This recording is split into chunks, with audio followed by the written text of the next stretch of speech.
Yun guys, natapos ko na yung printer yan. Ang ganda ng print. Swabe. Yun mga ka-wetpacks, mga lodi. For today's video, gagawa tayo ng printer. Yan. Ayaw na pong mag-print kasi naubusan na po ng ink. Kasi hindi ko pa siya na-convert ng CISS. Ngayon, magre-refill tayo sa kanyang cartridge. Yung guys, yung mga ink ko.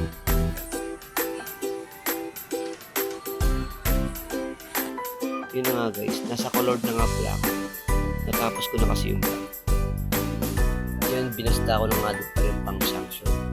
Kasi kailangan natin yung ink na sobra sa cartridge. At syempre, kailangan natin mag-gloves kasi napakadumi sa kamay. Yun, nilinisan ko muna yung cartridge para mawala yung mga baka kasi pumasok sa loob. Kulay dilaw. Yung passport mo tayo guys para hindi tayo maboring sa paglagay ng at sa panonood video. Bali 5cc nga pala yung akin nila. Sunod na yung kulay. At syempre passport. Bali sayang nila dito. Mga 4cc lang muna.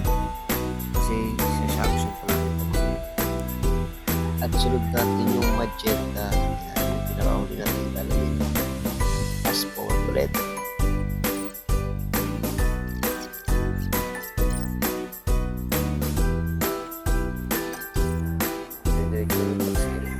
Ito kailangan nyo. Kailangan sa biglaan lang. Para mag-lock.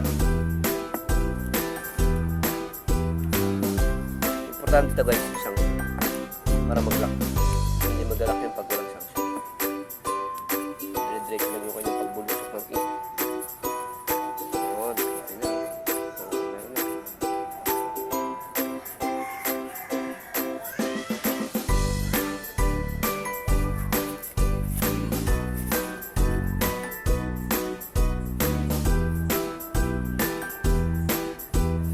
Kasi natin kita.